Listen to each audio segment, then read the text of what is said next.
नमस्कार, मैं डॉक्टर राकेश कुमार सिंह मानस psychiatry clinic Patna का ऑनर बोल रहा हूँ। मैं प्रोफेसर साइकेट्री में हूँ। ये हमारे साथ हैं। इन्होंने 12th कंप्लीट किया है और she is aspiring to be a lawyer and going to join very prestigious law college in near future and her name is Sanskriti. Now she will introduce herself and ask a few of the emerging questions in psychiatry. नमस्कार, मेरा नाम संस्कृति है and आज हम लोग इस clinic में बैठे हैं ताकि हम कुछ प्रेवलेंट क्वेश्चंस जो आज की यूथ पूछती है उसका आंसर जान सके डॉक्टर राकेश कुमार से। सबसे पहले मैं स्टार्ट करना चाहूँगी ये पूछ के कि आजकल सोशल मीडिया में बहुत सारे इन्फ्लुएंसर्स आ गए हैं जो लोगों को बोलते हैं कि अगर आपके पास ये स्ट्रेस है तो आपको ये दिक्कत है, लेकिन हमारे पास कोई तरीका नहीं है ये जानने के लिए कि हमारे साथ जो नॉर्मल इमोशनल डिस्ट्रेस होता है उसमें और कोई साइकियाट्रिक डिसऑर्डर में क्या अंतर है और हमको किस वक्त पे मदद लेने की ज़रूरत है। देखिए, जो normal emotional up and down है वो तो नॉर्मल चीज़ है, वो रहेगा। कभी आदमी ज़्यादा खुश हो जाएगा, कभी थोड़ा दुखी हो जाएगा, कभी थोड़ा गुस्से में रहेगा, कभी चिड़चिड़ा रहेगा, कभी उदास रहेगा, कभी चिंतित रहेगा। ये सारे नॉर्मल ह्यूमन इमोशन है जो कि रहेंगे। जैसे कि आपको सब्जी में नमक चाहिए होता है, मिठाई में चीनी चाहिए होता है, अगर वो मात्रा में है तो सही है।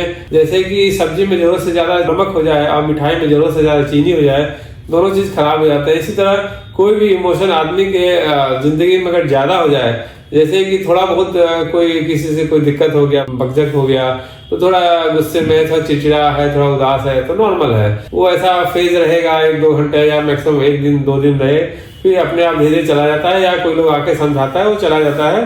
तो इसको नॉर्मल मानते हैं, इसको साइकियाट्रिक डिसऑर्डर नहीं मानते हैं। लेकिन अगर यही चीज, अगर कोई भी इमोशन जरूरत से ज्यादा हो, आदमी जरूरत से ज्यादा उदास है, जरूरत से ज्यादा चिंतित है, जरूरत से ज्यादा गुस्से में है, और मान ली एक बार गुस्सा हो रहा है और सपोज कि नॉर्मली गुस्सा ठंडा होने में 10 मिनट लगता है, लेकिन एक बार गुस्सा हो रहा है पूरे दिन भर गुस्सा रह रहा है और गुस्सा आउट ऑफ प्रोपोर्शन है, मतलब जिस बात में गुस्सा होना चाहिए वो बात छोटी होकर के वो गुस्सा बड़ा हो जा रहा है, और ऐसा बार बार हो रहा है और काफी समय तक हो रहा है। कम से कम जनरली हम लोग कोई भी साइकियाट्रिक डिसऑर्डर डायग्नोस करने के लिए मिनिमम 15 डेज का क्राइटेरिया तो रहता ही है। किसी साइकियाट्रिक डिसऑर्डर के लिए 1 मंथ का क्राइटेरिया रहता है। तो कोई व्यक्ति अगर 2 दिन उदास है, थोड़ा बहुत उदास है, तो उससे होगा नहीं। अगर कोई व्यक्ति 15 दिन तक लगातार उदास है, प्रतिदिन उदास है और मोस्ट ऑफ टाइम वो उदास रहता है, तो ही हम लोग उसको डिप्रेशन बोलते हैं। ऐसा नहीं कि कभी 1-2 घंटे उदास रहा, 1 आध दिन उदास रहा और फिर नॉर्मल फेज में आ गया तो उसको डिप्रेशन का डायग्नोसिस हम लोग नहीं देते हैं। हमने जब ये एस्टैब्लिश कर चुका है कि क्या एक डिसऑर्डर है और क्या नहीं है, आजकल जब भी मैं इंस्टाग्राम खोलती हूँ तो मैं देखती हूँ कि इस आदमी को डिप्रेशन है और इसको एंजाइटी है और इसको थोड़ा सा कुछ हो गया तो वो खुद को मान लेता है कि हमको एक डिसऑर्डर है।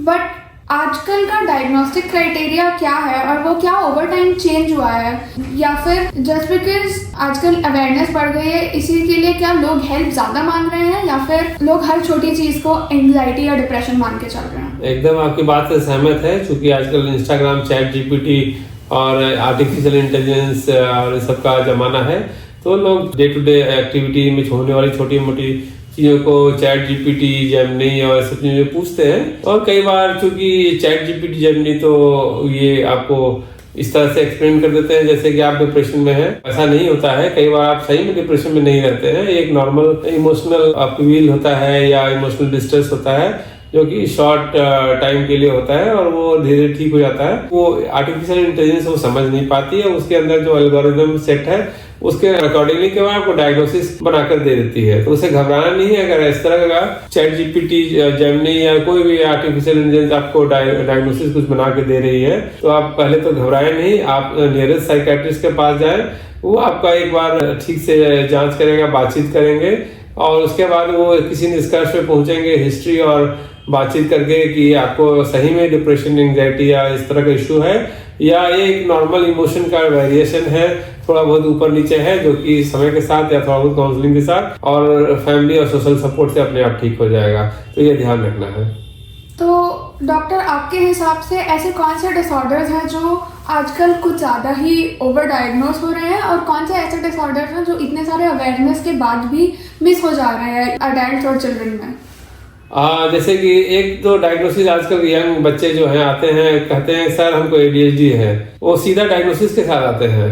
तो हम लोग पहले पूछते हैं, हिस्ट्री लेते हैं, नहीं सर हमको ADHD है, कुछ दवा दीजिए, मेरा टेंशन, बिकॉज वो एग्जाम के प्रेशर में होते हैं और उनको लगता है जो पढ़ रहे हैं उनका ध्यान कॉन्सेंट्रेट नहीं हो रहा है, वो भूल जा रहे हैं, जबकि ये नॉर्मल प्रक्रिया है। जब आप पढ़ाई करते हैं तो आप भूल जाते हैं, आपका पढ़ाई में मन नहीं लगता है, कंसंट्रेशन थोड़ा वीक रहता है, लेकिन जब उसी चीज को आप बार बार पढ़ते हैं तो आपको याद रहने लगता है, आपको कंसंट्रेशन इंप्रूव होता है और आपको पढ़ाई में मन भी लगता है।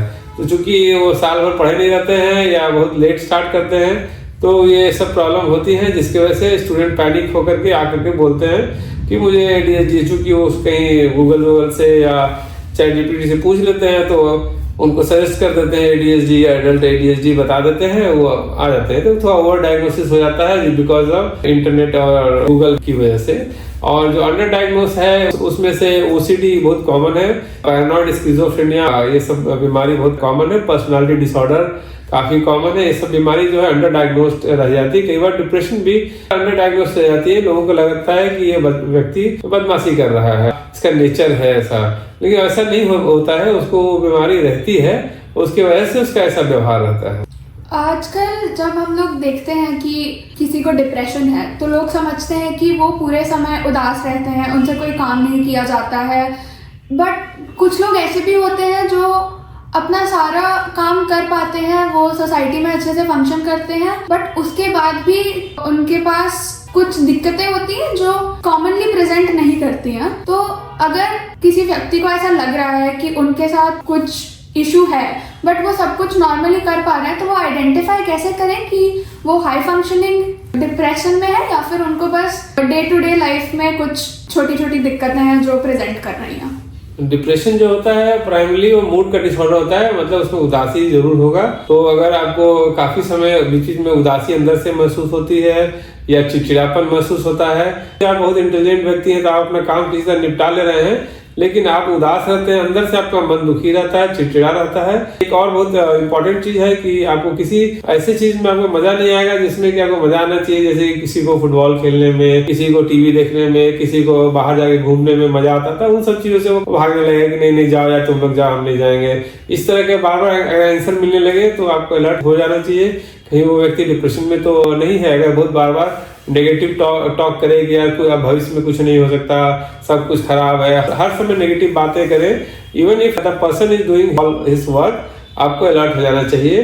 दूसरा होता है जिसको हम लोग स्माइलिंग डिप्रेशन बोलते हैं, कि ऐसे तो आप बात कीजिएगा तो वो मुस्कुराएगा लेकिन अंदर ही अंदर वो उदास रहेगा, तो उसको हम लोग स्माइलिंग डिप्रेशन बोलते हैं। तो आजकल बहुत सारे जब टीचर्स होते हैं वो एक देखते हैं कि इस बच्चे को स्कूल में सब कुछ बढ़िया चल रहा है, तो वो काफी बार टीचर्स, पेरेंट्स, ऐसे गार्डियन फिगर्स मिस कर देते हैं यंग बच्चों में कुछ प्रॉब्लम्स। तो मैं क्या पूछना चाह रही हूँ कि बस फंक्शनल इम्पेयरमेंट ही एक क्राइटेरिया है डायग्नोसिस करने का, या फिर एडल्ट्स को बच्चों की लाइफ में इंटरवीन कर देना चाहिए पहले ही वार्निंग साइंस देख के, और वो क्या वार्निंग साइंस है जो उनको नोटिस करने चाहिए?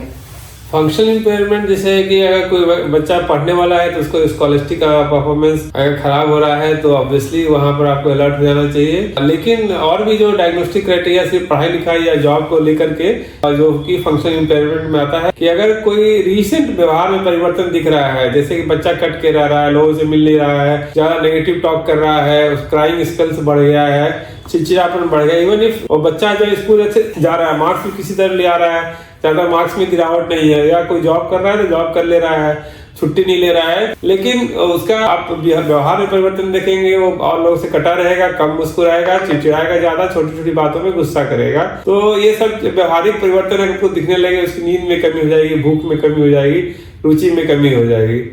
आजकल बिकॉज स्ट्रेस लेवल्स इतने ज़्यादा बढ़ गए हैं और लोगों के व्यवहार में और लोगों के मूड में इतनी सारी उदासी आ चुकी है, तो ये सब जब एक साथ में होता है किसी को साथ में एंजाइटी भी हो, डिप्रेशन भी हो, साथ में वो सब्सटेंस अब्यूज भी करने लगे, तो वो सब एक के ऊपर एक कंपाउंड होते जाता है, उसका इफेक्ट वर्स होते जाता है। तो अगर कोई इस पैटर्न में फंस चुका है तो वो उसको कैसे आइडेंटिफाई करें और उससे कैसे निकले? ये काफी कॉमन होता है। लोग जो डिप्रेशन एंजाइटी में होते हैं उनको लगता है कि कोई सिगरेट पीने से, शराब पीने से या कोई सब्सटेंस कैनबिस पीने से उसका मन हल्का रहेगा, मन का डिप्रेशन चला जाएगा।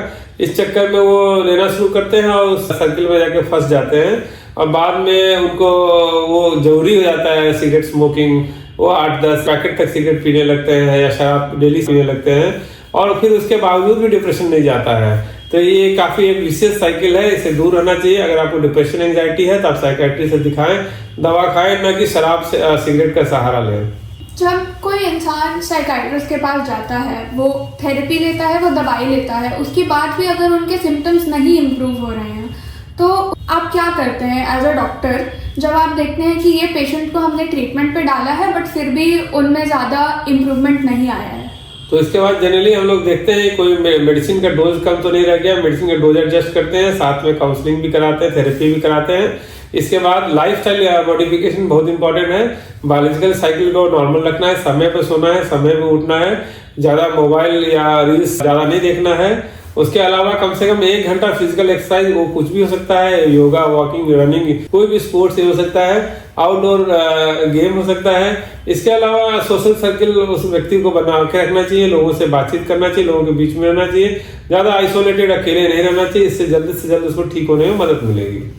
आजकल सोशल मीडिया पे लोग काफ़ी ज़्यादा बातें करते हैं अपनी मेंटल हेल्थ के बारे में, अपने मूड के बारे में, एंजाइटी के बारे में, डिप्रेशन के बारे में, और इस सब से अवेयरनेस बहुत ज़्यादा बढ़ चुकी है।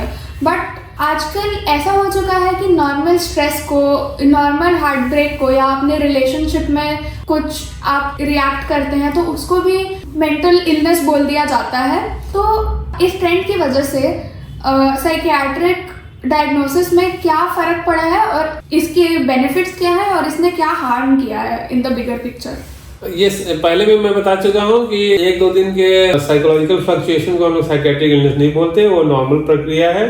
जैसे हार्ट ब्रेक हुआ और कोई व्यक्ति 1-2 हफ्ता या 2-4 दिन दुखी रखा या एंजाइटी हुआ तो नॉर्मल है। लेकिन यही चीज़ अगर कम से कम 15 दिन या उससे ज़्यादा लगातार हो जाए तो वो ठीक नहीं है। अगर उसकी वजह से उसका काम धंधा रुक गया, वो काम पे नहीं जा रहा है, 15-20 दिन से छुट्टी पे है, तो ये फिर डिसऑर्डर है। अदरवाइज वो अगर लक्षण है, लोग क्या करते हैं 1-2 दिन लक्षण रहता है और वो नेट पे चेक करके उसको लगता है मुझे डिसऑर्डर हो गया है और वो फिर और ज़्यादा पैनिक हो जाते हैं। वो नहीं होना है। लेकिन हाँ, आपको अगर कोई भी साइकोलॉजिकल दिक्कत 15 दिन से ज़्यादा हो रहा है, आपको साइकोसोशल इम्पेयरमेंट हो रहा है, तो तुरंत साइकियाट्रिस्ट से मिलें और अपना असेसमेंट कराएं। अगर जरूरत है तो दवा चलेगी, नहीं जरूरत है तो काउंसलिंग होगा, लाइफस्टाइल मॉडिफिकेशन होगा, आप पटरी पे आ जाएंगे।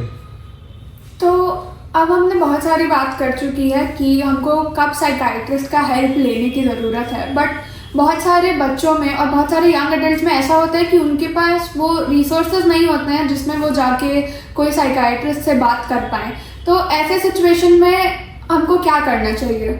जैसे आप कह रहे हैं कि जो गरीब लोग हैं वो अगर उनको साइकियाट्रिस्ट का फैसिलिटी चाहिए तो कहाँ जाएं?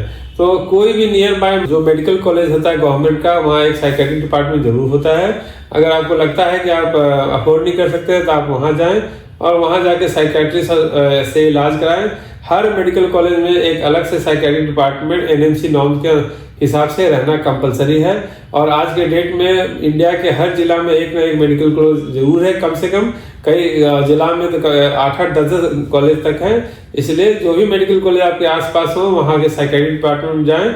और गवर्नमेंट मेडिकल कॉलेज में फ्री ऑफ कॉस्ट इलाज होता है, तो इसलिए आपको घबराने की जरूरत नहीं कि आपका इलाज कौन करेगा। इसी के साथ मेरे जितने सवाल थे वो यहीं पे ख़त्म होते हैं। थैंक यू डॉक्टर, आपने बहुत अच्छे से इन सब सवालों का जवाब दिया। और संस्कृति ने इतने कठिन सवाल पूछे और अभी के टाइम से बहुत रेलिवेंट सवाल पूछे यूथ के हिसाब से, और होपफुली इससे काफ़ी लोगों को फायदा होगा। लोग और ज़्यादा अवेयर होंगे कि साइकियाट्रिक डिसऑर्डर क्या है, उसका इलाज कैसे होता है और किन से कराना है। अगर इससे रिलेटेड और भी कोई क्वेश्चन है तो हमारे पेज पे जाके आप अपना क्वेश्चन पूछ सकते हैं, ऑनलाइन या ऑफलाइन हेल्प ले सकते हैं। इस पॉडकास्ट को मैं यही विराम देता हूँ। मेरा नाम डॉक्टर राकेश कुमार सिंह है, मैं प्रोफेसर साइकियाट्री और मानस साइकियाट्री क्लिनिक का ओनर हूँ।